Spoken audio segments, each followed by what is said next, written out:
online freelancing, how Kenyans are finding jobs in the virtual world. Plus, the story of a young and a warrior. And later, a look into the formalized grocery shops. More expenses? Finally, give me my data, protecting your personal information.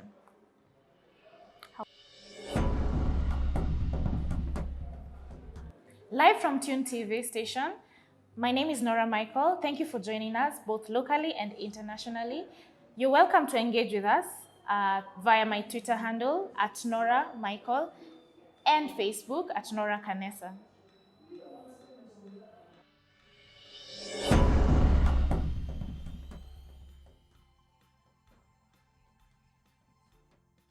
Onset of COVID-19, more people from the corporate environment have found themselves jobless, while others have had to adapt with working online.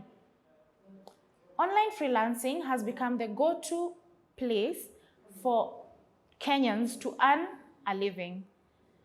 Our reporter George Muley is on the ground with more on this story. As the job market thins, more opportunities to make money are rising in the online market. With increased internet dependence, companies find themselves needing here and now solutions to their problems. This has created a wide playing field for job seekers, regardless of their geographical location in the world. People right now with COVID, it's not, for most of us, it's not normal. Parents are not going to give you upkeep money like usual, so you have to, get some other ways or other means to try and survive. Oh yeah, I've heard about captioning, I've heard about data entry, I've heard about writing, and in my opinion, I think it could be a sort of your self-employment, because it would be sustainable if there is a lot of work, if there's a lot of incoming jobs in the captioning world, in the writing world, in the data entry. I believe it would be sustaining if there's forthcoming work back to back. Yeah, why not? While the government still struggles to create new employment opportunities, the tech savvy are looking online. A lot of people, even some students, they leave school, maybe they haven't gotten jobs yet. You'll find that they are venturing into writing. Even people who've cleared campus and they are done, they've graduated, because of maybe lack of work, they venture into writing. And others, it's not even because of lack of work. Others, it's just something they feel they can venture in and prosper in it. So yeah, captioning, data entry, and writing, I've heard about it. Although most jobs are not as secure, they draw the unemployed because of the payment rates and time flexibility involved while working. George Muley, In the Loop, Nairobi. Now our correspondent George Muley joins us for a live discussion. George, do you think this is a viable means of, earning money? Well, Nora, I think it offers an option for people to put bread on the table, especially for the current tech-savvy generation. I mean, handiwork skills such as carpentry and plumbing have become less and less popular. And because of this digital generation, people are finding it easier to adapt. And I think it offers them a good opportunity to put their tech-savvy skills into good use. Sure, using what they have. But doesn't that strike you as, taking the easy route out? Well, Nora, I think it gives people an opportunity to put bread on the table, especially for this tech-savvy generation. I mean, handiwork skills such as plumbing and carpentry have become less and less popular. And because of this digital generation, it gives them a good opportunity to put their tech-savvy skills into good use. Is it safe to say that this form of employment has loopholes in terms of job security? I disagree. I don't think that is the case. Actually, in online freelancing, you're actually paid for what you work for. So that means you cannot slack off for half of the month and then plan to work for the rest of the month. Generally, it means if you do not work, you do not eat. Thank you for your engagement, George.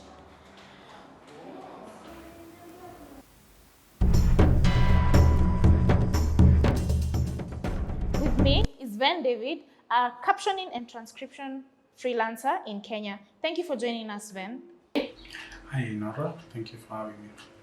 How has online freelancing been working for you?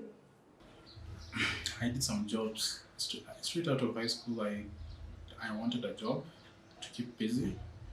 I stumbled onto transcription, well, but then later on I found captioning, which was paid much better and was more fun.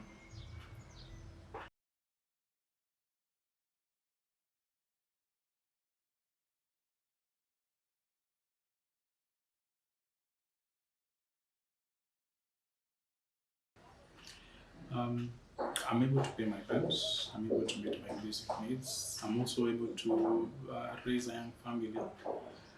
I know people. I know people graduated from university and they're still working. Yeah, so I'm grateful. Why online freelancing? I mean, are there chances of you getting back into mainstream or the corporate environment? As of when I started, I didn't have papers, so I wanted something that had a low barrier to entry. Getting to your feedback online, and at Kabuki Mdogo says online work is a scam. You keep looking at the money. You keep looking at the money and dump your whole career sitting in front of a computer, eyes bleeding, typing your social life away. Would you like to respond, Ven? I have a friend who just recently graduated. They got a job, and comparing our paychecks, I would say I'm much better off. He'll need a few years, I'm sure, to get where I am. What would you say have been the pros and cons, so to speak, of working online for yourself and from home?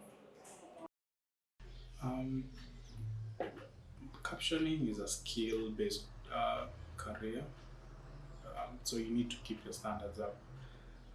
That's why. So if your standards are not up to par, that means you might lose your account or your client.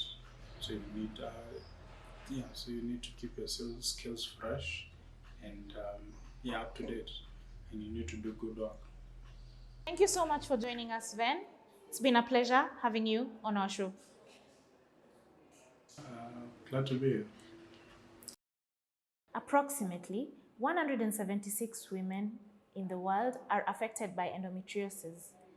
While little is known in the public about this illness, women as young as 8 years old may find themselves suffering through symptoms of pelvic pain and run a risk of infertility.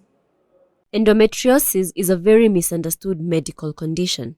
While a lot of awareness has been created on women's health, there is misinformation on what exactly endometriosis is. What? Endometriosis. Sijui. Hata sijui sikia kitu kama hiyo. Corazon nilikuwa naona kwa blog zake with the hubby time alikuwa na explain why she had difficulty getting a baby. For my own opinion, endometriosis, it's kind of disorder which is normally painful, by the way, for ladies. Actually, it's ladies. It's usually found in the walls of the uterus, pelvic, and fallopian tubes. Yeah, that's my knowledge about endometriosis. The endo warriors in Kenya are trying to find support and educate the public on endometriosis through the Endometriosis Foundation and the Endo Sisters East Africa. Yellow Nails campaign. This is actually, I show you my nails. This is the Yellow Nails campaign. Really, it's a campaign about how you can get involved with the Endo Sisters. And so what we ask you to do is paint your nails yellow, take a photo and upload it onto social media, and just say something about about endometriosis. And for the guys out there, you're not to be left behind. You can also tag other friends and be able and say something you know about endometriosis. Like there are 1 in 10 women who suffer from endometriosis. Yeah, and you've joined the campaign, and don't forget to hashtag Yellow Nails Movement. Yeah.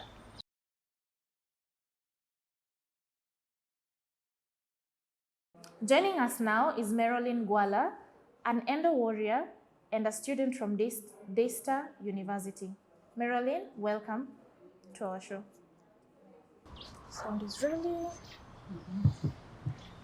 Doris and the Endo Sisters, take 2. Please tell us, how did you first get diagnosed with this condition? So to diagnose endometriosis, there's a surgery that's called a laparoscopy.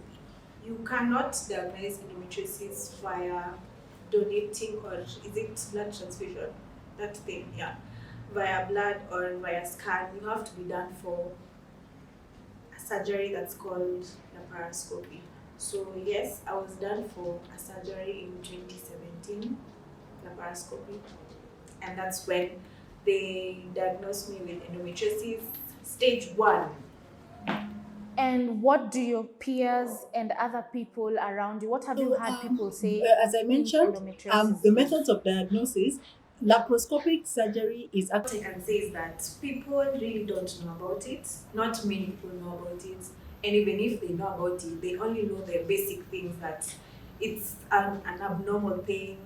Actually, they say that people who have endometriosis were cursed. Yeah, so that's what they say.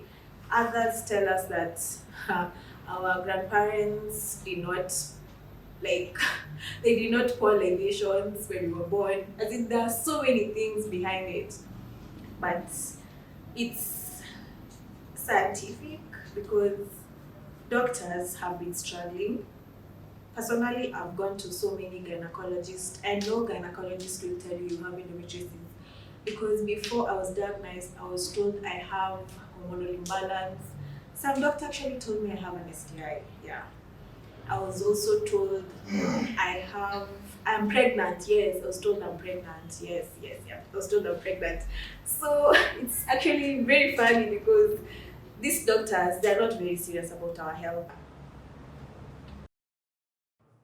Joining us also is Dr. Charles Muteshi, a gynecologist and fertility specialist from the Aga Khan University Hospital. Welcome, doctor. Thank you, Norah, for having me today. So, Dr.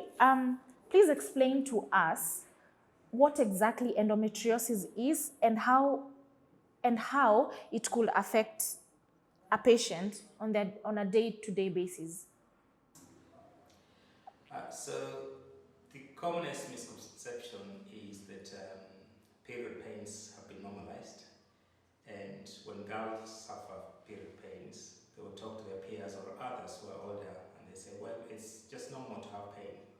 However, because it's not cancer and girls live with it for long, they end up just suffering the consequences of endometriosis. So, but endometriosis itself is a condition where you find cells that are similar to the lining of the womb being present in other parts of the body, but commonly within the pelvis. So it's not cancer.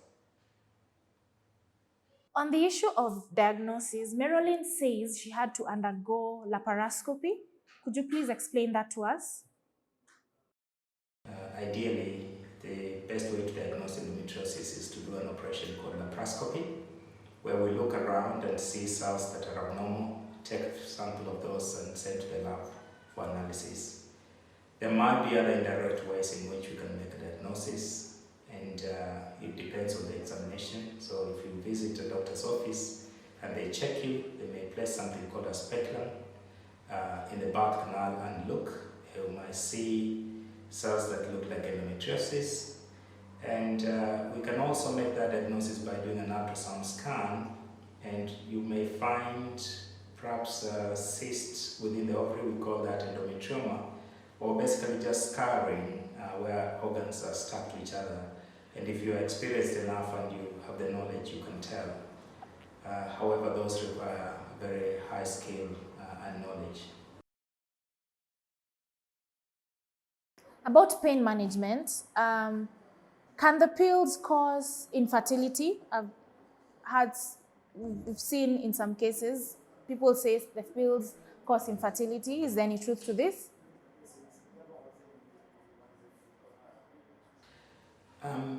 Infertility does not in itself arise from the treatment of endometriosis.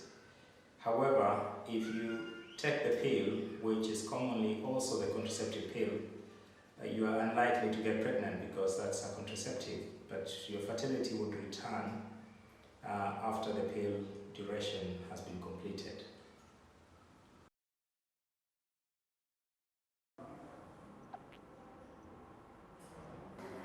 Would you say that the national scheme covers patients with this condition, or how far do they cover costs?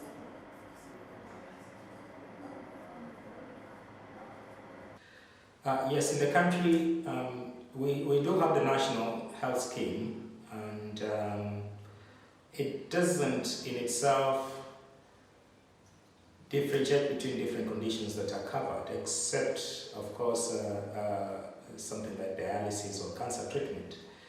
So when a patient requires treatment for endometriosis, the doctor will have to make an application, mainly for surgery. We don't have long-term ongoing support for those who need medical treatment, unfortunately. Marilyn, what are your hopes for the future, or what would you like to be done for for you and your fellow endo warriors? What I can say is that we need like proper research on it.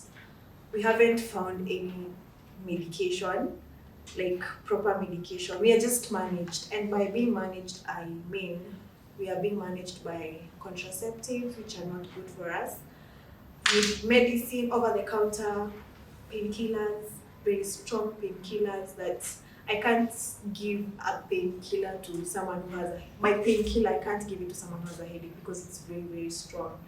And the pain gets worse during our monthly period. It's very tough during that time. And we really need people to research more, and we need people to understand us, not that we are faking the pain. I feel personally, I'll talk about myself, I feel my pain every day, but I feel it at a very low intensity because at some point I know my pain can get worse and I can get flare-ups at any time. When I say flare-ups, I mean random stomach pain, vomiting, nausea, fatigue, and among others. So my plea is that people should really read about it, and people should know that it's very serious and we have no cure. And don't tell me to try yoga, don't tell me to try these natural oils or natural medicine, the herbs, yeah? We need a proper medication. And pregnancy cannot clear it, menopause also cannot clear it. What I can say is that nothing can clear it. We just maybe need an intervention from God. Yeah. And finally, doctor, what kind of legislation would you hope for in future? I think what I would like to see pursued by government and all stakeholders, the fact that endometriosis must be recognized as a disease entity and given its rightful place. We're very pleased to have advocacy groups and publicity about endometriosis, and individuals as well as different groups are coming out to talk openly about endometriosis. The government can borrow a leaf from other governments which have gone ahead to recognize endometriosis as a condition. For example, recently in the UK, they did a working party, interparliamentary working party paper that actually puts pressure on the government to reduce the duration of time to treat endometriosis by helping girls and women with endometriosis to access care and also trying to urge the medical community to have more specialists to come out and train in this area. So we haven't got many, unfortunately, but we are working so hard to train, and hopefully we would have enough people.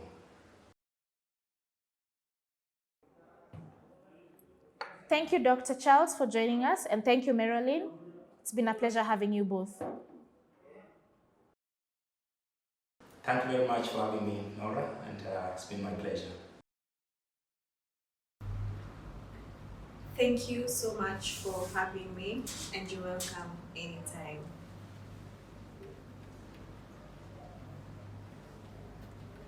More people are shifting from ordinary mama mboga onto online grocery shopping. With the promise of delivery, stores like Zucchini and Mboga Masters have become popular with the Kenyan market. We look at how this is changing the farming landscape in Kenya. With the rise of the middle class in online marketing, grocery stores have found a target market. Major supermarkets have a dedicated grocery section with an array of groceries, and formal grocery stores are on the rise.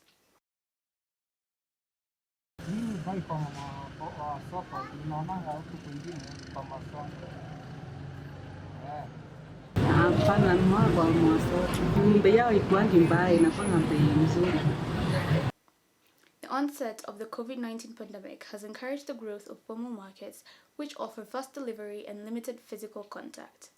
The business framework has been designed to adhere to the health protocols that limit the spread and exposure to COVID-19. It's not easy to do the deliveries for free in the first place. If you hike up the prices of your commodities and in the sense to cater for deliveries, it still remains to be a challenge. You still have to be competitive and relevant in the market. So for now, we're not in a position to do deliveries. Yeah. It is evident that Kenyans love convenience, but still trust the Mama Mboga's kiosk. Formal grocery stores, however, continue to thrive in areas where access to Mama Mboga is limited, and due to COVID, their delivery services have been a convenient and safer way to shop. For On the Loop, I am Elsie Shirley. Joining us is Jeremy, the proprietor of Mboga Masters. Welcome, Jeremy. Thank you for joining us. Hi, Jeremy. Thank you for joining us today. Thank you, Norah, for having me. Please tell us, why did you start, or what need did you see in your community before you started Mboga Masters? Thank you, Norah. So welcome to Mboga Masters. Mboga Masters, as the name suggests, began primarily as a green grocery store, but over time we've become a food store, meaning we encompass a grocery, a butchery, and a restaurant. What drove us to begin this business was the need to provide urban dwellers with fresh fruits and vegetables and a convenient source of good nutrition. What changes have you seen so far, especially with COVID-19? What changes have you seen in your sales and services and demand for your products? Okay, even before COVID-19, we had already begun our delivery service. It's something that we began with from back in 2013 when we began, when it was still a new concept, and now everyone is doing delivery. So I would say we've not significantly seen an uptake in deliveries, but what we have seen, especially at the beginning, was of course people avoiding crowds. So they would avoid open air markets, they would avoid the supermarket, and they would buy here. But what COVID has really done is it has really forced us to think outside the box in terms of what more value we can add to our customers. So I'll give you an example. Now monthly we have a fitness event where we incorporate like a healthy breakfast just to try and get people out of the house and to exercise in a safe environment. And exercise is always good for you, whether it's before COVID or after COVID. So I think COVID has just forced us to adapt to maybe the consumer's concerns and maybe the adapted consumer's lifestyle, because this thing has also made changes in people's habits, whether it's working from home or whether it's preferring delivery or just reducing the amount of time they spend outside their homes. So COVID has forced us to kind of think, where else can we interact with these customers and offer them value? how do you ensure, that your products or your produce is fresh and of good quality? Okay. Well, I mean, our kind of setup, of course, we have to invest in refrigerators. So you'll find on the shop floor that we have refrigerators, which, of course, lengthen the shelf life of food. But also in our ordering process, and maybe I can call it in our supply chain, we try to have very short lead times between the farm and when we actually put the food here available to sell. So it also means we engage our farmers more often. Because instead of purchasing in bulk, we'd rather purchase based on our needs. So you find that at least every day the customer is able to get something that has maybe been harvested within the last 48 hours maximum. And then, of course, due to the nature of these things, they don't last long on the shelf. So we also try and keep our turnover fast enough to allow us to keep replenishing our stock. What kind of challenges have you seen so far in terms of, say, transportation, delivery? What kind of challenges have you seen? Definitely, when working with farmers, there's seasonality. Sometimes you're forced to go through brokers because they would almost guarantee you their supply depending on the item throughout the year. That's one big challenge we have. So just constant availability. We also, of course, have the challenge of maybe another challenge we'd say is. Sometimes basically traceability for some of the things which have been imported, things like apples and grapes and oranges and many of the fruits that people like to consume have been imported. But for those, I mean, there are certain standards for food that has been imported. So we kind of ride on that framework which already exists. So yes, but our biggest challenge, especially when dealing with local farmers, is just constant availability and also consistency in quality of produce. Would you say that your market is limited to the gated communities, so to speak? So, well, currently, Norah, you probably have observed this.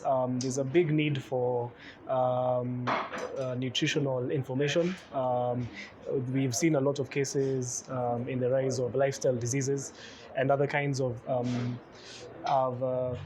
lifestyle diseases which can be mitigated by the things that people eat. So what drove us to begin this business was just we wanted to create a place that not only sold good, fresh food, but also taught people about what they should eat and gave people the option to eat things which they're not used to and things which are good for their diet, and just provide a more holistic approach to food as we know it.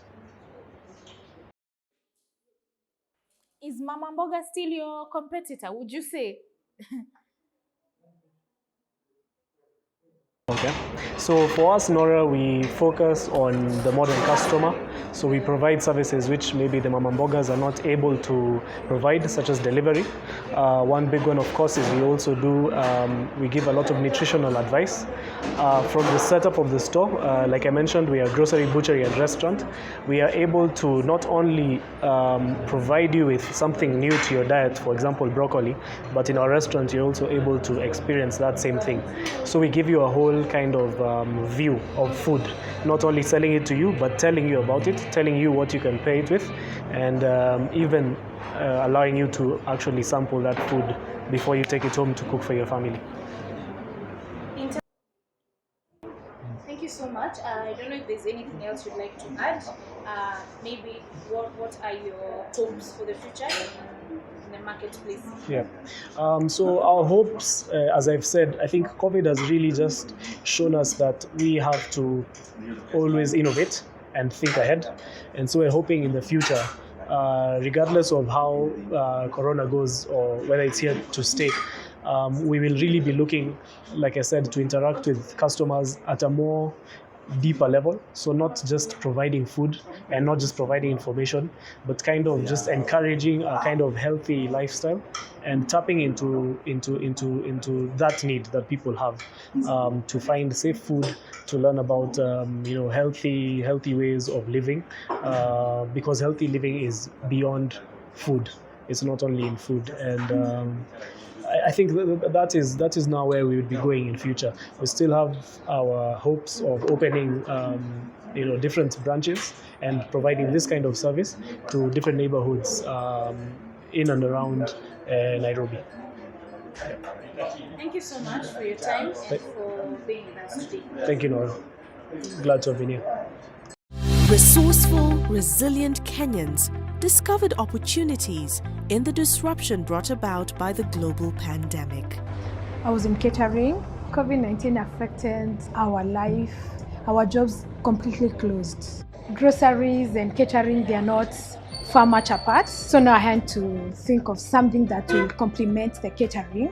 The experience was not very smooth because I wasn't used to this, waking up early at 4 a.m., going to the markets. It wasn't easy, but I got used. We started with WhatsApp groups and Facebook group. That result being able to get clients for our supplies. Enabled by reliable, affordable and accessible home data services, many more can sustain their livelihoods. Safaricom Home Fiber has really enhanced our business such a way that I can just post from my house because I have strong internet, and in the morning I have clients that are getting back to get their produce, and also the 4G. It has really helped us. So we have clients that we started with, they order every week. So if they don't order, we make sure that we check on them and give them the latest prices so that at least you can remind them that they need to order from you.